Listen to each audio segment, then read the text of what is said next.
Hi guys and ladies, welcome back to another exciting episode. This is the Being an Analyst podcast, the podcast that's dedicated to inspiring you to becoming an excellent expert analyst. We hope that through listening to this episode and many more that are about to come, you will be inspired to take charge of your career, to take charge of your motivation, so that you can go towards becoming an excellent expert analyst. This is episode number 24, and on this episode we're going to be talking about information security management system. This is the one that's dictated by ISO or IEC 27000.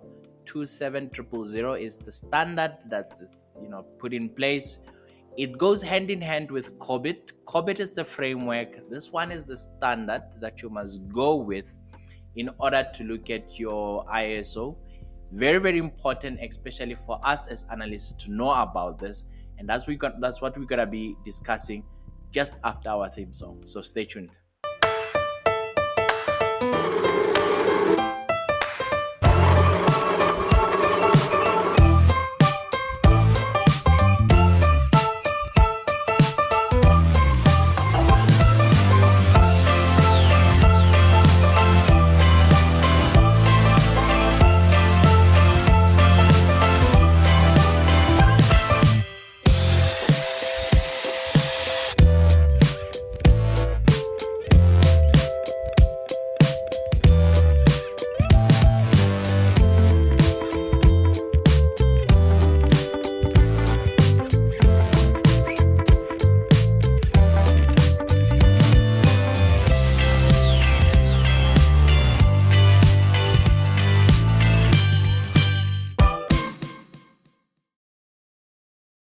Thank you once again for staying on this episode and coming, all the time.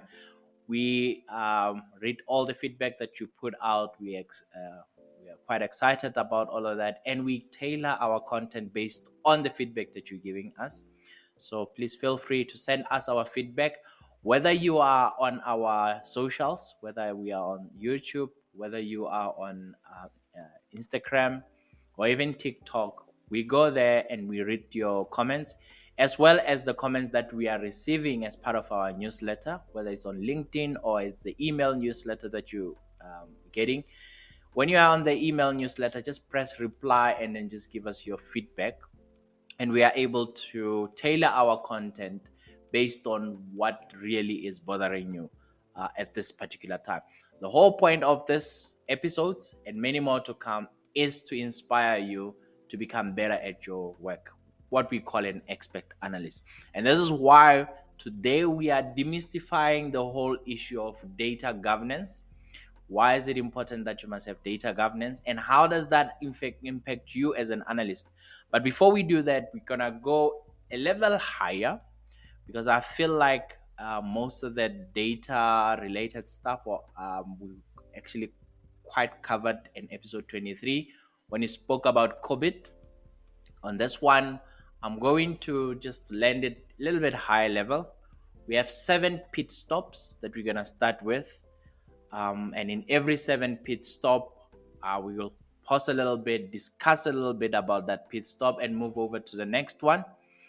The whole idea is that after all the 7 pit stops, you will have a much better understanding of what the data governance team is going through, and ensuring that all those things that were irritating you about who's supposed to have access to what data, all of that is clarified. And most importantly, when we go into meetings, we know that sometimes they send the data governance people in, or the data governance team, instead of sending us the data analyst or the analyst themselves, and that creates the tension.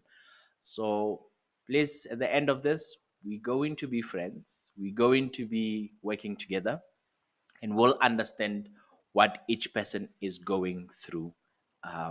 Just high level, what our job titles is supposed to be, or our job responsibilities is supposed to be standing on. When we start there, just bear in mind that the ISO or IEC 20000 is not a standalone standard like the other ones that we're going to talk about later on, which is the ISO or IEC 27001.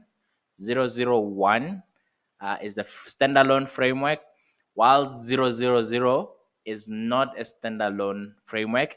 Instead, the 27000 serves as an overarching framework and introductory guide for information security management systems, or ISMS, based on what is written on ISO 27001 and related standards. So there's a lot of those 002, 032 that we can also talk about, but all of those serve for different purposes. And the purpose of all of those ones are almost linked to the framework that we're getting on 000. 000 just give us a framework. 001 is the standalone standard. 002 is the controls that you must put in. 032 has to do with information or cybersecurity, not just information, because most of the information that we put on is on the internet.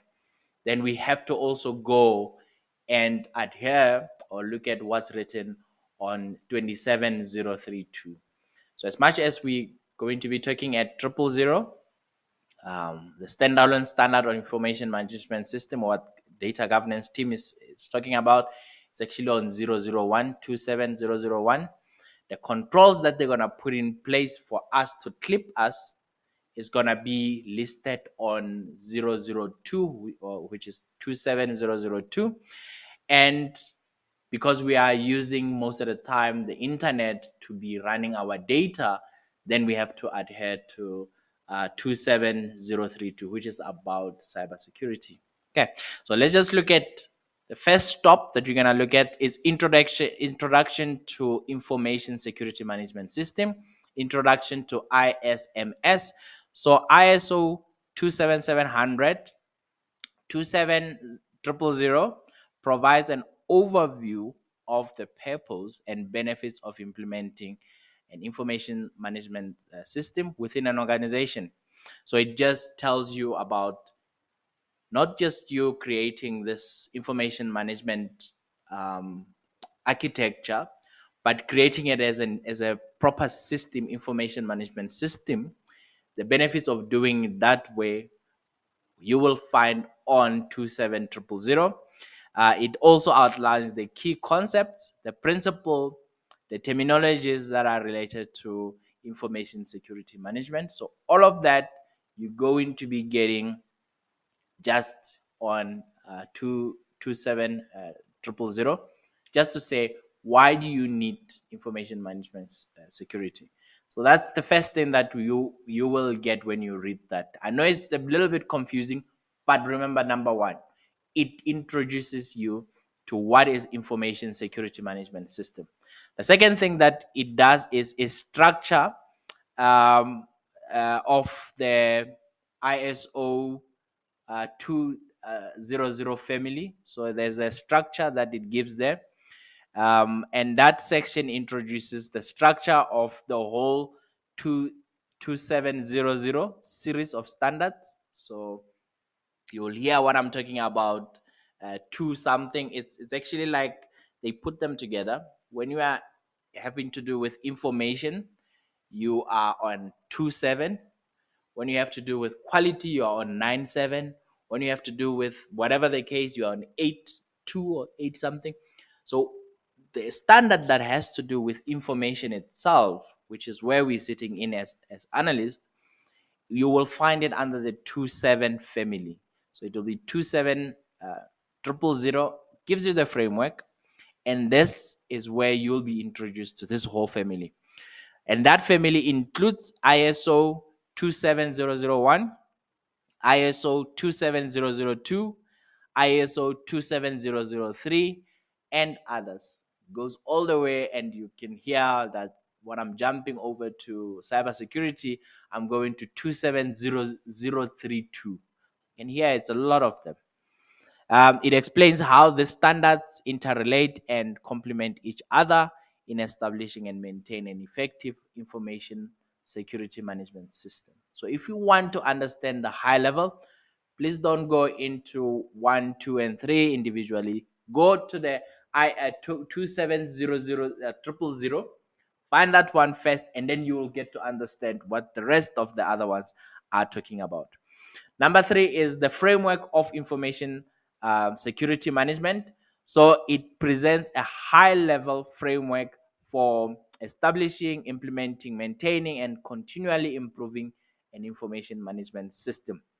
It also outlines the core elements of an information management system, such as the leadership commitment, the risk management, the controls implementation, performance evaluation, and continual improvement. So all of those things, what leadership is supposed to be looking at, is included into the framework, which is a nice thing, for us, because you don't want to be in a point where you've done something and then you are to be blamed, but leadership is like, you didn't consult us, we have no idea. So that framework just says, just because the leadership is there, you are supposed to get involved. And the nice part about it, in episode number 22, we spoke that even King 4 itself, right here in South Africa, King 4 is enforcing information security governance. So the board is also responsible for whatever we're going to be doing as analysts. So we can't just go rogue. The board is in approval of how we link data, needs to know about all of those things. Number 4 is the benefit of confirming to ISO 27001. You get on 27000. That section will highlight for us the benefits of confirming to 27001, including enhanced security posture, improved risk management, regulatory compliance, stakeholder trust, and competitive advantage. So you can't just take corners with stakeholders. You can't just take corners with regulatory compliance. You can't just take corners with risk management. You can't take corners with competitive to gain competitive advantage. So that, I think, when you come to point number 4 here, you get the benefits of confirming to ISO 27001. Like I said, 27000 is the framework. 001 is the standard. So you have to comply with that, not just the framework. Because the framework, remember, like we said with COVID, it's flexible. You can take what belongs to you. You can push the standard. You can't. Everything else has to be done the way that it's supposed to.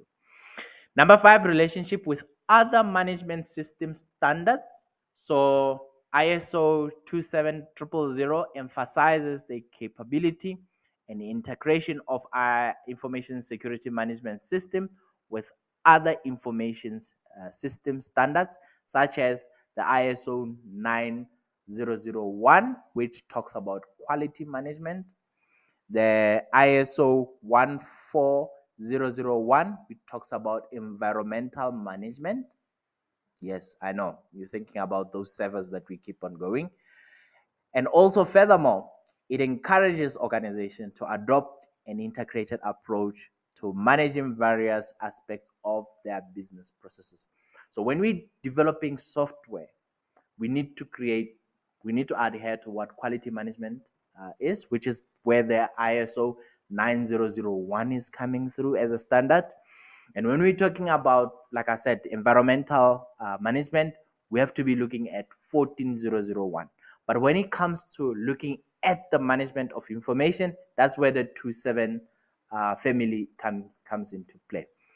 And that's just what we're looking at just there. So while we're looking at 2700 framework, it does serve as a fundamental document for understanding the principles, the concepts, and the benefits of information security systems, information security management system. I beg your pardon. It provides guidance to organizations seeking to establish robust framework for protecting their information assets and managing information security risk effectively. So in that way, we know that, when we're going with this framework, we are able to put the board at ease. We are able to put our stakeholders at ease to tell them, hang on a second, your information is in a safe place. So little quiz that we're running at the end of the show. Please feel free to jump into the quiz right now. Did you know about this information security governance? If you didn't know about it, just let us know. If you didn't know about it, just let us know. Also pop to us and tell us, how relevant do you think it is in your world of analysis, or as an aspiring analyst in the world that you're aspiring to do? Do you feel like you're going to be given leeway, or do you feel like you're really going to be choked very, very hard in order for you to start doing whatever analytics that you want to do? Okay, that's just on the poll. Please go in there, do your count. And now we're going to be looking at another segment. The last stop, it's actually discussing ISO 27001. So I'm not going to be discussing 002, which is just the controls. It will be like a document that you get at work. I'm not going to be discussing 27032, because that's about information security. It's like any other document that you signed at work about information security. If you are not working and you haven't worked, please go through those two documents, because they'll tell you what can you do, how long should your password, how often do you refresh or reset your password, who can you share the password with. All of that, you get them under the controls and also under cybersecurity as part of cybersecurity measures. But today we're going into 27001 to say this is the standard. What does it look like? It came out in 2013, and it's an international standard for information security management system, or ISMS. It provides a framework for organizations to establish, implement, maintain, and continually improve their information security management processes. And we're going to be talking about the key components of, summary of the key components that 27001 is talking about. The first one that we can be looking at is, what is the scope that 27001 is giving us? Okay, the standard specifies the requirements for establishing, implementing, maintaining, and continually improving our information security management system, ISMS, within the context of the organization. So as you go in and you want to start your ERP system from scratch, let's say for instance, you want to start an organization from scratch, like what I did with one of the organizations that I was consulting with. They said, where can you start? When you start, you go straight to 27001. You have to look at how can you establish the requirements for establishing, implementing, maintaining, and continually improving your information management system. You can't just say, oh, we are using certain vendor and the vendor will take care of us. The fact that you are using a vendor and the fact that you are integrating the vendor into your existing system is what you must be documenting and putting down in your own little policy or in your own proposal when it comes to establishing, implementing, maintenance, and continual improvement. It also includes requirements for assessing and treating information security risk tailored to the needs of the organization. The keyword is the needs of an organization, because not all organization has got the same risk. Not all information will react to the risks the same way. Each organization has got its own risks. Just on the scope. Moving along from the scope, looking at the context of this in your organization. So the organization are required to provide the scope of their information security management system and understand the internal and external factors that may impact information security. So as the organization, as part of the board, when they sit down, the first thing is to say, hang on a second, what can bring down the company? This is where probably your BCPs are coming in to say, what's going to happen when there's no power? What's going to happen to the business when there's no water? What's going to happen to the business when other critical information, other critical infrastructures are not working, like your sewage is not going? Will your information still be safe? If you can answer that with a yes. What's going to happen if the people are striking? Will information still be safe? All of that, they have to bring it in, and organizations are required to define the scope of their information security management and understand the internal and external factors that impact the information security. So maybe, who knows, maybe when the sewage is not running because of the blockage, your passwords just unlocks. Who knows? We might all get shocked when we realize that. Moving along, what is the role of leadership within here? This tells us straight that top management is expected to demonstrate leadership and commitment to the information management system, ensuring that information security objectives are aligned with the organization's strategic goals. So you cannot just make strategic goals going in one direction, and then you're making your information security management system going into another direction. They have to be aligned. They have to be looking in one direction, and that is what leadership's responsibility is. So when I'm talking about leadership, normally I'm going to the board of directors, because the company act recognizes the board. But if they have an exco or an executive committee becomes their responsibility to make sure that the information security management system is in line with whatever the strategic goals are. Going forward, let's look at planning. Organization needs to establish information security objectives and develop plans to achieve them. Risk assessment and treatment processes are integral to this stage. You'll realize that we spoke in when we're talking about COBIL a little bit about risk assessment and doing that risk metrics to say which ones can be avoided, which ones could be minimized, and which one could be mitigated. All of that you need as a first stepping stone on your planning to say, hang on a second, we are ready with our planning to implement our information security management system. What risks are there? Internal risk, external risk. Let's look at them. How are we going to manage them so that you can, be in good stead? That's just on planning.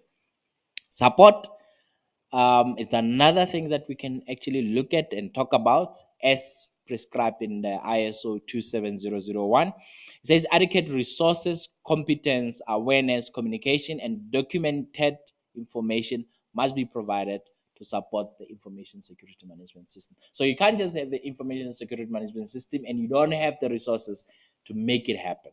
So that just going in contra. So you must have the resources, you must have the human competencies, you must be able to have awareness going around the organization. That's why it's coming over to us as the analyst team to say, hang on a second, you can only do this, you can't do that, you can only do this, you can do that. A little bit irritating at some time, but it is necessary. Operations, this is where it talks to us directly, in fact, even in our teams. And that section on operations of the ISO 27001 covers the implementation of information security controls and processes to manage identified risk effectively. Identified risk is the one that you were saying, hang on a second, how is my users going to be logging into the system? Are they going to be using their own password? Are they going to be using biometrics? Are they going to be using single sign-on? Are they going to be using third-party verification? All of that identified risk to say, what can they do? Can they read only? Can they read and write? Can they modify stuff that's on the database? All of that is the risk that you identify. And if, right now you might be asking, but I'm just an analyst. How is that possible? Because as you are making your report and your numbers keep on changing, and you're asking yourself, I just pulled the report today. I pulled the same report with the same 11 records, but why is my total different? Might find out that different people has got modification rights. You're just not the only one. So it includes areas such as risk assessment, risk treatment, monitoring, and evaluations of controls. So as you look at those four very important good things that we must put down on our documents. So as you go into one of the appendices, probably as you can put in, you can just say, this is our sales report for the month. But when it comes to looking at, you know, what's required to create the documentation or to create the report, here's the risk assessment of it. Here's the risk treatment. Stepping in the risk assessment is that the numbers are late, or you get preliminary numbers and then later on they get updated. Like we did in finance, we have first pass, second pass, third pass, all depending. Then the risk is the report might go out in a set date that we haven't had the final pass as yet. Risk treatment is what we do is you maybe instead of having a static report, you're going for a dynamic report so that when the last pass comes in, all you have to do is just to press the refresh and numbers are refreshed accordingly. Monitoring, you always check, did your report cater for first pass, second pass, and last pass or final pass? And evaluation of controls to say, are we sure that our data source is not just pulling in on a new data source? Is it still pulling through from the intended data source? So that's just looking at the controls. So performance evaluation, the organization is required to monitor, measure, analyze, and evaluate the performance of the information security management system against set objective, internal audits, and management reviews. Play and management reviews play a crucial role at this stage. So going back to performance evaluation, as much as we have these reports that we're going to be sending out, it is our part to say, you know what, this is what it looks like, this is what we have done, this is how what we couldn't do, so that it can always be evaluated whenever they do the system evaluation or process audit.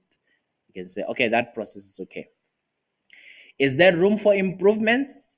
Okay, continual improvement is emphasized throughout the standard. So you can't just say, we've implemented, leave us alone. So continual improvement is required throughout the standard.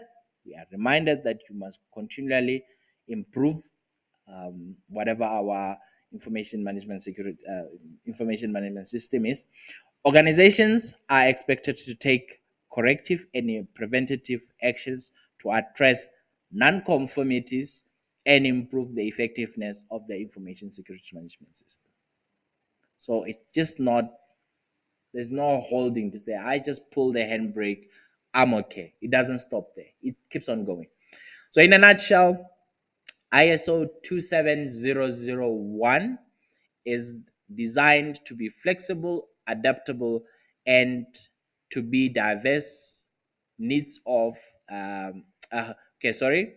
ISO 27001 is designed to be flexible and adaptable to the diverse needs of different organizations, regardless of their size, industry, or location. Compliance with the standards demonstrate an organization commitment to protecting its information assets and managing information security risk effectively. That's our role when we come there. That line that we're talking about, that's our role to make sure that the information that we are analyzing, information that we are writing about, that it's well taken care of. So what you could do to help us out here, please, if you haven't subscribed, think about following us. And also the nice part about following us is you will get a newsletter. Make sure that you also follow the newsletter, because in the newsletter we give out different advices, different processes that you can follow. There's one that are quite intense and they need intense listening. We put them on the podcast, but on our newsletter, we give out easy to read and easy to digest things with a lot of repetition that says, This is what we spoke about, and these are the key takeaways from it. And we also give you infographics on our newsletter so that if you don't get the writing, if you don't read the key takeaway, you can always have an infographic to go to so that you can understand what we're talking about. Mostly on our newsletters, we talk about things that will help you, whether you are a person, individual leadership, or you are running an analyst team with your leadership. When we're going into the detail of what things would look like, this is what this podcast will come in handy. All in all, what we are doing with our articles, with um, our newsletter, with our podcast, is to help you become an expert analyst. And we have a book on our left on our site here to remind you about the process that you go through. The book was written in the lens of somebody else who is changing a career from one career to another in analysis. But if you are very, very brand new to it, I would suggest join our newsletter, because in our newsletter we are able to guide you accordingly. That's episode number 24. Let's chat again in episode number 25. Stay blessed.